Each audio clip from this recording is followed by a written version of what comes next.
Caríssimas irmãs, caríssimos irmãos em Cristo, hoje celebramos a festa litúrgica de São Lucas, evangelista, que é um evangelista bastante peculiar. Ele tem coisas muito próprias, muito suas, né? Porque de todos os evangelistas, é o único que não teve contato direto com o nosso Senhor Jesus Cristo. Enquanto ainda em vida, ele pregava o evangelho do reino na Palestina, naquela região da Palestina. São Marcos teve pouco contato, mas teve, né? São Lucas não teve nenhum. E o evangelho de São Lucas também nos é muito caro por causa das referências que ele possui em relação a Nossa Senhora, por causa dos relatos que ele possui a respeito de Nossa Senhora. Há quem diga que os relatos de São Mateus a respeito da infância de Jesus sejam a partir da ótica de São José.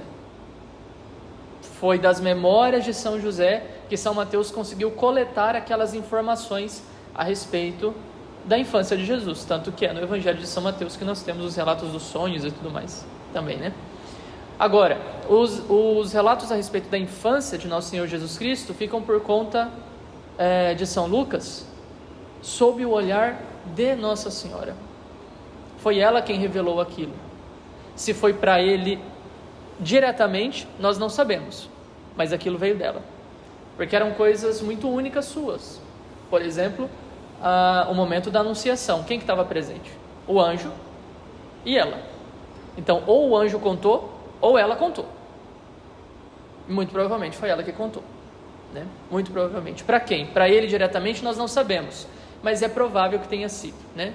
Então isso enche o nosso coração de uma doce esperança, né? Nossa, olha, um evangelista que teve um contato com Nossa Senhora, que ouviu a respeito das histórias da infância de Nosso Senhor, talvez dela mesma, né? E mais interessante ainda, e talvez até mais conveniente para nós, no dia de hoje, é o fato de que São Lucas, embora não tenha tido um contato direto com o Nosso Senhor e não tenha visto os fatos, não tenha ouvido ele mesmo a palavra que foi proclamada por Nosso Senhor, ele fez um trabalho que para nós é fundamental, e para mim também, eu que sou pregador, né? No início do seu evangelho, ele diz o porquê dele ter escrito o evangelho dele, esse relato dele, apesar de já estar sabendo que haviam alguns outros relatos que estavam rodando aquela região. Ele mesmo diz: muitos empreenderam compor uma história dos acontecimentos que se realizaram entre nós. Ele já está sabendo que existem outros relatos a respeito da vida de Nosso Senhor Jesus Cristo. Muitos tentaram fazer isso. E ele continua: como nos transmitiram aqueles que foram desde o princípio testemunhas oculares e que se tornaram ministros da palavra. Então ele reconhece que essas histórias existem, que foram transmitidas da parte daqueles que viram diretamente, ouviram diretamente, tocaram diretamente a Nosso Senhor Jesus Cristo, mas ele também se colocou nesta missão de escrever esses relatos. E ele diz, no versículo 3 do capítulo 1, também a mim me pareceu bem fazer isso, né? Depois de haver diligentemente investigado tudo desde o princípio. Ele começou a colher os testemunhos, os relatos, e com muita diligência, essa palavra que no português ela perde um pouco a sua expressão original, vinda lá do latim, que no português, diligentemente é com muita atenção, com muito esmero, com muito cuidado, um esforço ali, né? E no latim é com muito amor. Diligentemente é com muito amor, um amor muito profundo, né? Ele fez tudo isso de modo diligente para escrever a Teófilo, que é o interlocutor com quem ele está falando. Quem é Teófilo? Não sei. É nós, né? Somos nós, Teófilo. Para escrever a Teófilo, segundo a ordem, de maneira ordenada, o que aconteceu na vida de Nosso Senhor Jesus Cristo, para que conheças tu, Teófilo, a solidez daqueles ensinamentos que tens recebido, né? Ele fez um trabalho historiográfico do mais alto nível, graças ao bom Deus. E nós temos o relato dele, que foi considerado depois pela igreja como escritura sagrada e entrou no rol dos evangelhos canônicos, e graças ao bom Deus mesmo, porque existem relatos riquíssimos vindos da pena de São Lucas, né? E por que é muito importante falar disso, desse trabalho dele acurado de ir atrás dos elementos, dos fatos, dos relatos, daquilo que ele ouviu, foi atrás das testemunhas oculares. Muita gente ainda estava viva, muita gente que teve contato com Jesus naquela época ainda estava viva, enquanto ele estava escrevendo esse evangelho. E ele foi atrás de tudo isso porque ele percebeu, com toda certeza, que a palavra de Deus era caminho para a fé e, portanto, para a salvação. Então aquilo não poderia se perder, sem sombra de dúvidas.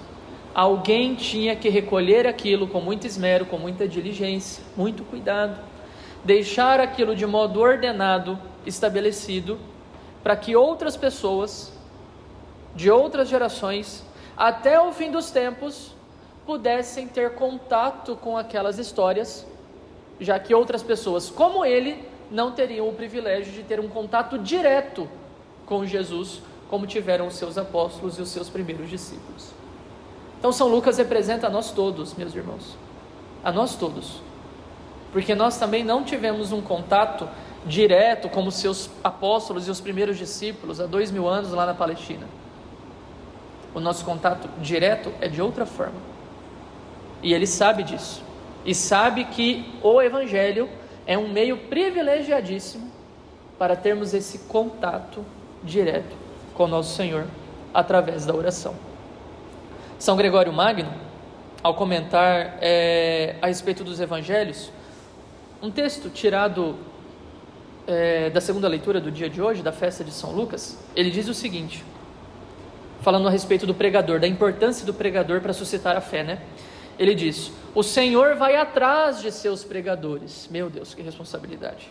O Senhor amado, reza por nós. O Senhor vai atrás de seus pregadores. Imagina o pregador não falar aquilo que o Senhor quer, né? O Senhor está ali atrás. Vai, fala. Eu quero agir através de você. Fala a verdade, prega a verdade, testemunha, oportuna e inoportunamente, como diz São Paulo, né? Porque a pregação vai à frente e depois chega o Senhor, a morada do nosso espírito. É o que diz São Gregório Magno.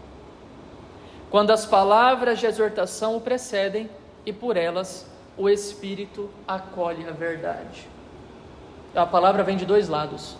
Vem da boca do pregador, para suscitar a fé, que vem pelo ouvido, como diz São Paulo, e vem do Espírito, que por dentro abre o nosso coração para acolher aquela palavra. Mas se o pregador não fala, se o pregador não anuncia, Santa Teresa percebeu esse problema quando decidiu fazer a reforma do Carmelo, lá no século XVI, para ajudar com as suas pobres orações, e a do seu Carmelo, ajudar os pregadores contra o avanço da heresia protestante, particularmente na França. As coisas não mudaram, substancialmente não mudaram. Mudaram as circunstâncias, mas substancialmente não mudou nada. Precisamos continuar rezando pelos pregadores, por aqueles que anunciam a palavra, para que eles consigam transmitir a verdade através da sua pregação, e isso ser um caminho para que o Senhor, que vem atrás do pregador, alcance aquela pessoa que está ouvindo a palavra, que está sendo pregada, né? Então isso nos coloca assim dentro de uma missão muito concreta e muito específica, da qual São Lucas fez parte também. E por isso nós nos unimos a ele no dia de hoje, para louvar e bendizer a Deus por todas as coisas que ele tem feito para conosco em sua infinita bondade, e também para junto com ele empreender essa missão de pregar a palavra de Deus, porque sabemos, ela é meio de salvação. As pessoas serão salvas na medida em que se encontrarem com a palavra, e os pregadores, aqueles que falam da vida de Jesus, aqueles que anunciam o Evangelho, têm um papel importantíssimo nesse trabalho. Que nos unamos a São Lucas, portanto, nestes dois sentidos, para louvar a Deus e para dar continuidade à sua missão, a fim de que o Evangelho chegue até os confins do mundo. Louvado seja nosso Senhor Jesus Cristo.